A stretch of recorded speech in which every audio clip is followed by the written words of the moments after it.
you're not involved. Don't try to convince yourself that these problems don't affect you at all. Because now it's Lebanon, Azania, Grenada.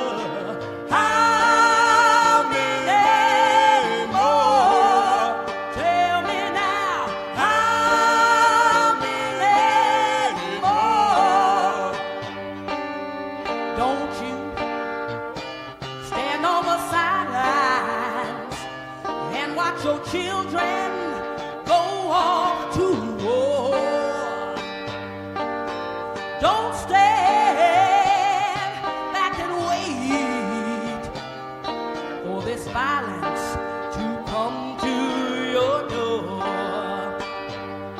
Because now it's Chile, Guatemala, El Salvador.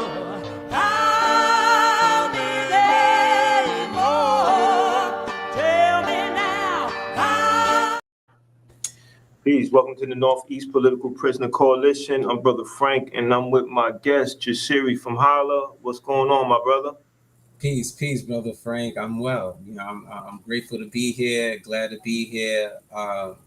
Thank you for having us and continuing to, support of our work and the work of political prisoners. No doubt.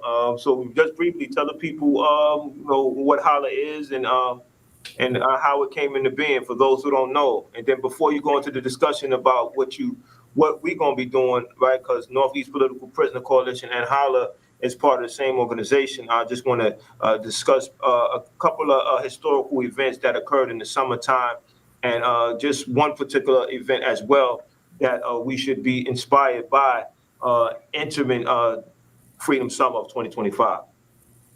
No, definitely. Thank you. To give a history of Holla. Holla, we like to say we are, babies of the Black Liberation Movement, right? Of the Black Liberation Army, of the new prison rights movement, right? Of our ancestors and elders who fought back against the war, right? The war of colonization, of enslavement of our people, and the different various forms of the war, and the effects that it has on our people. And, Holla started in prison, right? Men, young brothers coming together to really address, the problems that was happening in their families, in their communities, within themselves. And they was politicized in prison by, political prisoners, by the legacy that political prisoners left behind in Greenhaven prison. And there, those brothers got together and formed Holla from that legacy, right? And when they came home, they started doing work in schools with young people we talk about the crime generative attitudes, right? To address the reasons why we have these attitudes that reflect, hatred within ourselves, hatred for our families and our community, that really stems from colonization and historical violence. So we, from that start of Holla, I came into the fold, years later as a young person who was also struggling and was on probation. And Holla took me in to really, instill with me our legacy and our ancestral knowledge. We talk about our genetic memory. And so this is really, important work that we're doing to heal with our families and our young people, standing on our legacy of the Black liberation tradition. Through that, we have multiple programs. One of our main programs that we give back to community is the 24-month process, which is an African-centered rites of passage for young people from 9 years old to 25. And they're able to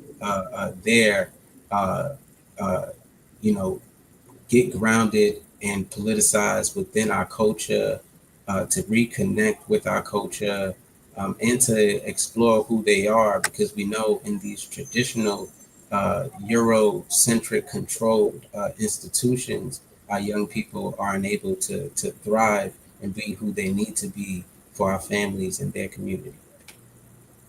All right, thank you for that elaboration on Holla, and I appreciate your time and your consistency, because one of the things that I observe from Holla is the consistency of Holla, regardless of whether they're at Bedford Hills Correctional Facility, with the visual organizing that, or they at the tribute to the ancestors, in engaging people who are present and letting people know about the importance of coming together as people who know their position in terms of advocating for their self determination, also partaking in operating a stand on political prisoners at the International African Arts Festival. So your work is always appreciated and is definitely necessary, because you younger than me, and so if time plays out the way it should play out, and then things happen the way they should be out, you will be carrying this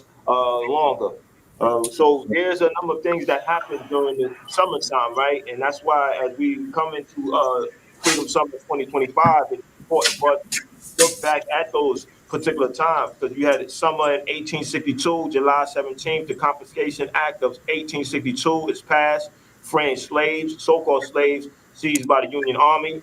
On September 22, although this is not summer, but it's President Lincoln announces the Emancipation Proclamation, which would take effect on January 1st, 1863, freeing so-called slaves in Confederate states. Summer of 1863, January 1st, the Emancipation Proclamation goes into effect, changing the legal status of millions of slaves in designated areas of the Confederation.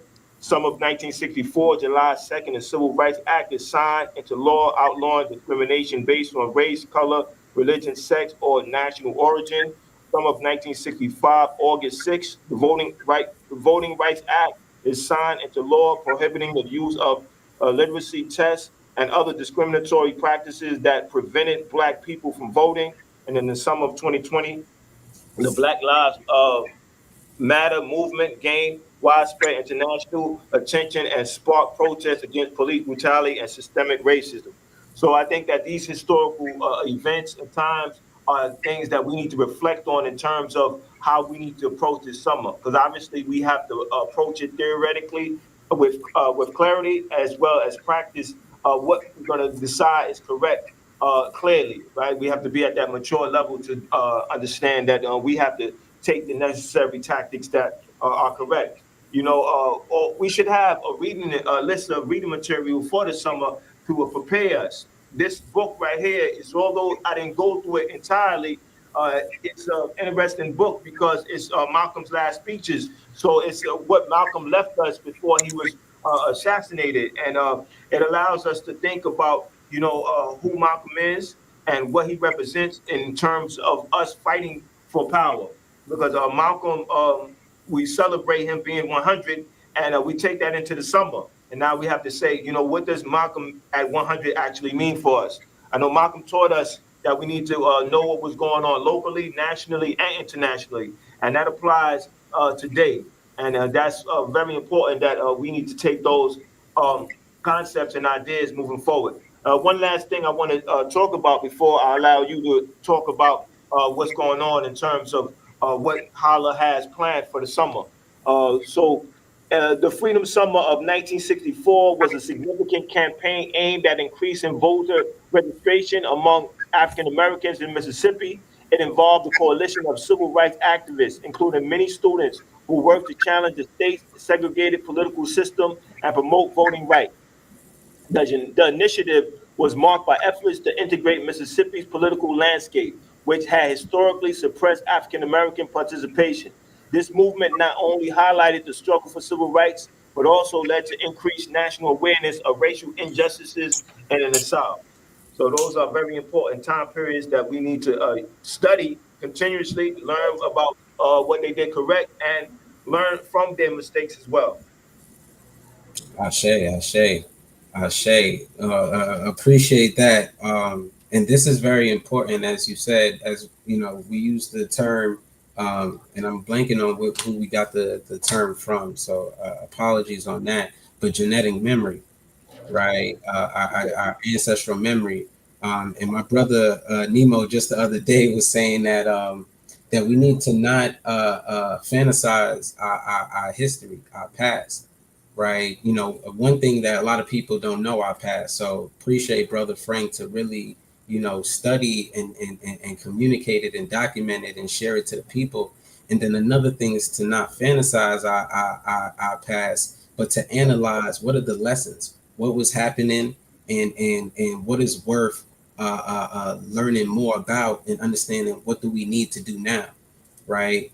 Because a lot of stuff that our ancestors and elders and folks that have did to fight against the war, to fight off colonization and for freedom, if we don't understand those lessons and the things that they done, repression is easy to happen, right? Right. The rollback of the violence that we already have fought against and fought, and some of the wins we have made will never even be known of. So thank you for acknowledging those things, Brother Frank. I think that's very important. And then to that point, as you mentioned about Malcolm X, I just want to share one thing that I learned from Malcolm X also is that he was open to learn, open to learning and to studying. There is a Dinkra symbol that says, I will learn through doing, right? Learn through doing, right? Some people's always talking about, you got to try, and through trying, you don't really fail, right? So if you never try, then you don't really get to the learned lessons. And with Malcolm X, as he talked about the learning and studying, it was so that we can make intelligent, conscious decisions. Intelligent, conscious decisions, because we're not just learning to learn, we're not just reading to read. We want to understand the world so we can make intelligent, conscious decisions as a people. So I think that's very important. So thank you for that, Brother Frank. Bringing in the ancestor Malcolm X is very important. And so, as it relates to the summer, the things that HALA and other various organizations connected to HALA, like the Northeast Political Prisoner Coalition, the People's Senate, Harlem Peace Walk for Justice and Liberation. One of the first things that we got going on this Saturday that folks could get connected with is Liberated Pride Festival, right? In organizing with the Harlem Peace Walk for Justice and Liberation, partnering with Friends Art Park Alliance. We're going to be outside having a festival to uplift, acknowledge, and to be in solidarity with our queer brothers and sisters and trans community, and to have fun, have a good time. We're going to have dancing, live music, performances, open mic, and free food, right? We also ask folks, because we usually do this potluck style, so bring some food if you can, right? It's all good if it was some leftovers or some bread that you was able to find. We open to all of that because we want this to be a space for folks to get fueled and be in community. Also, bring some folks, bring your family, bring your friends. Everyone is all invited. If you would like to volunteer, please reach out to me. My number is 917-615-7372, and I will connect you with Harlem Peace Walk and the other organizers of the event. And if you would like to make a donation, you could go to huitaca.saxa.ni@tuta.io. And there you could either Zelle or PayPal any donations that you would like to give to the event, and to continue the work that Harlem Peace Walk and HALA's doing in Harlem to really bring the international and local struggle connected to the people locally in Harlem. So it's very important to the work that we've been doing there. Secondly, I would like to talk about the candlelight vigil. Since last year of October, we've been having candlelight vigils in front of Bedford Hills Prison to one, we as in the sisters in the trans community that is in Bedford Hills prison, as well as the community ourselves that is outside of the prison. We are united, we together, and they have been organizing with us around these visuals. So as I said, last year, since October, we've been having candlelight visuals in front of Bedford Hills Prison. This will be the third one. A part of this visual, um, we're asking groups to endorse. Uh, uh, uh, we'll send the links if you go to healwithholla.com, HEALWITHHOLLA.com. On our front page, you will see the flyer of the visual. And if you click on the flyer, it will take you to a PDF page where you can find the link to RSVP. If you're an organization, you will also find the link to endorse. The candlelight visual is happening on June 14th between 2:30 and 5 p.m. We will be meeting at Bedford Hills train station between a gathering between 1:30 and 2:30. Um, if you need any more information, like I said, if you go to healwithholla.com, on our front page, you will see the flyer to the candlelight visual. If you click on the flyer, it will take you to a PDF link with the information, with the schedule of the day, with the endorse link, with the RSVP link, and any of the information about what's been going on in Bedford Hills Prison, and some more information there. Uh, yes, as always, you have enough on your plate to satisfy, the work and the fact that others need to deem that example, that model of what needs to be done in terms of knowing that something has happened and a correct approach to it needs to be handled. Summertime people plan a lot for vacation. They plan a lot to spend time with families. But I raise a question to myself and others: what are you planning to do politically? Right? They're going to be free concerts. That's an opportunity to present your ideas. There's going to be a number of things happening.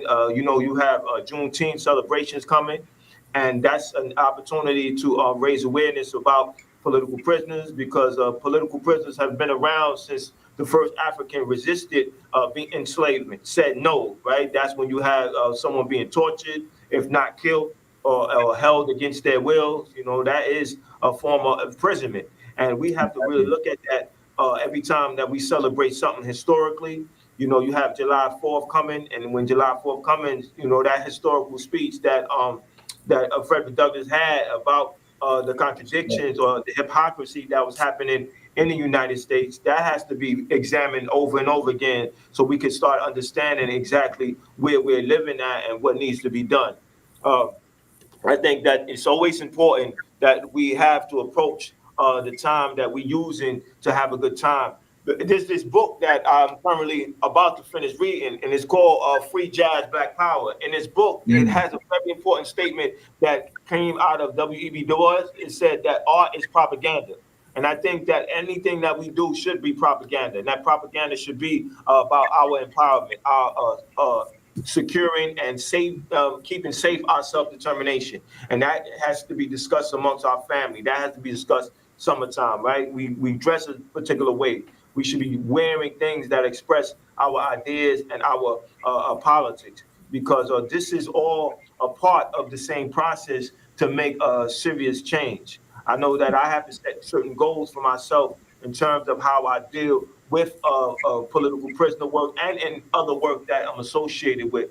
I know that the International African Arts Festival is coming up, so when I'm operating that table, I have to be prepared to be able to discuss things with people and also recruit people because in our organizations, it's important that we start to bring others in, not allow them to be okay with just being on the sideline. We have to let them know that we need their participation, we need their help because they have a particular talent that they can utilize to carry our ideas on.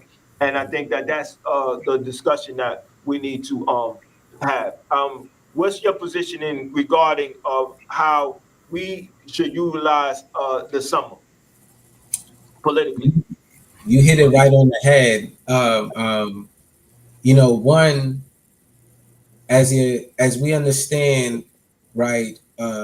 Everybody understands. Not even everybody understands, but colonization of the world through the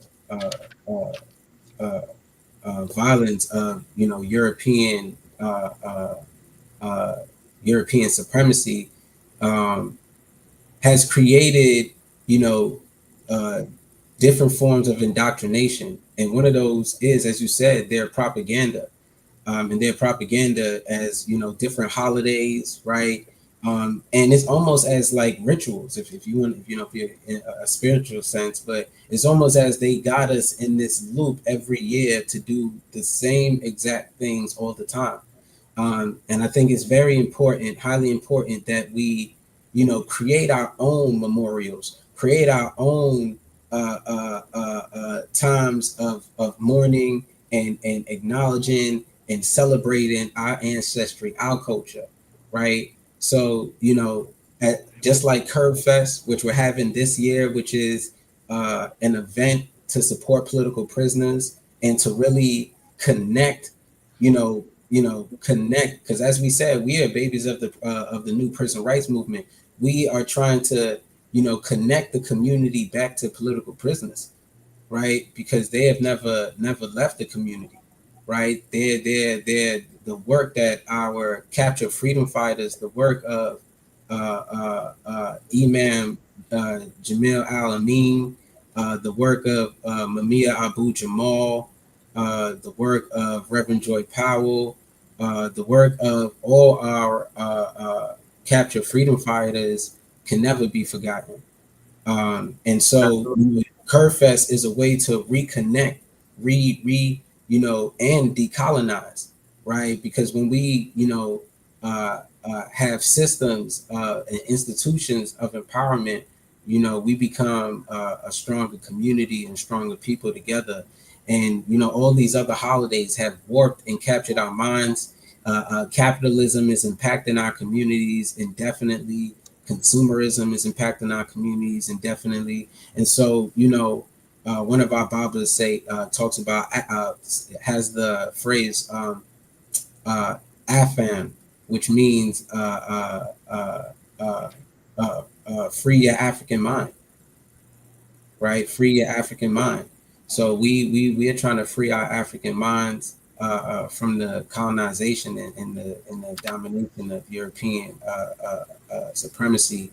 And as Brother Frank shared, there's so much. So our history is so rich. You don't ever have to follow any of these other holidays, any of these, And actually, when you study this, you would not want to. When you study the truth of your ancestry and of your culture as African Black people, you will know that America was created off bloodshed. All right, America was created off bloodshed, and we are here still in a war, and our future is revolutionary. Absolutely. And, as I'm, because before I come on, I do preparation, I do research on particular time periods. And then when I'm doing a research on the Freedom Summer of 1964, I'm thinking about what was actually happening, because if you're organizing for a voting right, you're dealing with the Ku Klux Klan, you're dealing with local and state violence. And that is something that we need to take into consideration when we're organized, when we're participating, because we have to show respect and honor for those who made those sacrifices. They wasn't thinking about vacations. They wasn't thinking about anything else other than power that needed to be in the hand of working class people, power that was just going to change the everyday lives of people that were not looked upon other than objects of exploitation. So as this summer comes, we have to really think about that. We have to think about who was doing what 50 years ago and what commitment and sacrifices they made. We have moral obligations. And this book that I just showed you, Free Jazz, Black Power, it made an interesting point. It says to be not involved is actually be in compliance with what's happening. So you're an accomplice to your own oppression. And I think that when we start understanding that seriously, we're going to be fueled to actually do something, right? Because time is continuing to go on, and the issues that we have today, if we don't resolve them as soon as possible, then they're going to carry on to tomorrow, and then eventually to another generation. That's why uh, Mhm. approaching the summer in a certain way is very important. Um, Yeah. as a parent, right? What usually is your advice to your child in terms of the summer, right? The children are not in school; they're getting ready Mhm. to play. You have to prepare them to be a part of some cultural activity that's going to and Exactly. have some politics inserted. No, no, definitely. Um, and as going back to, all year round, we are trying to free our African minds, right? We are trying to be in our Black liberation tradition.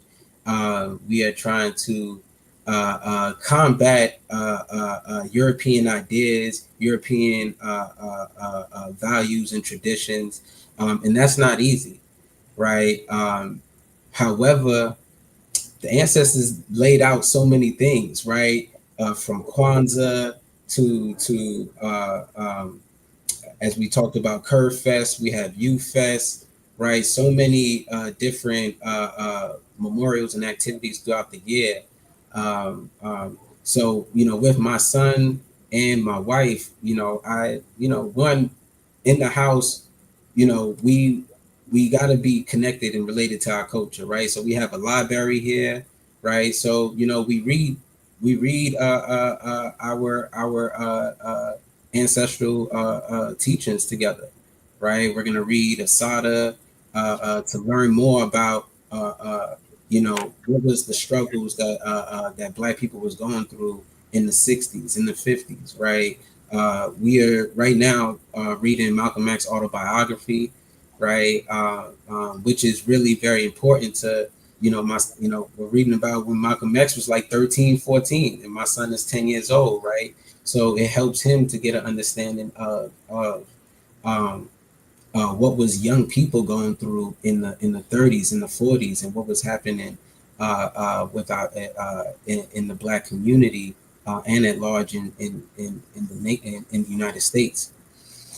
Um, and through the year, we are always, connecting with different cultural activities. And I think this just relates to, as you said, the consistency, right? We have to be consistent in our approach.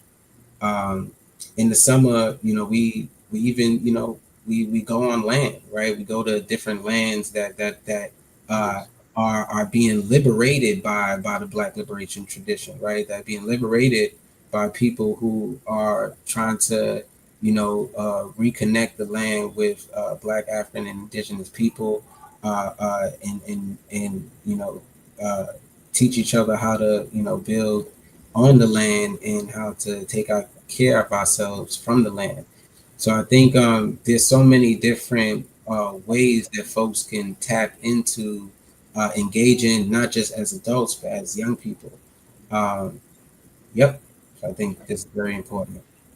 One of the things that is going to be around during the summertime is these free concerts, right? You have these free music concerts, and we should use them as opportunity to be able to raise awareness or concerns to these elected Mhm. officials, right? Because Mhm. I know I'm a big fan of these free concerts, and I used to go to the one at Wingate, and that used to be every Monday, and used to have like the mayor or the borough president speaking. I think Mhm. that these are opportunities where we could raise concerns, like confront them about the Cuba being on a terrorist list, confront them about sanctions on Zimbabwe, confront them about their position on reparations, confront them about our political prisoners, what's their position, and how long is enough, and why our political prisoners, our captured freedom fighters being held under these revenge sentences, because that's exactly what they are.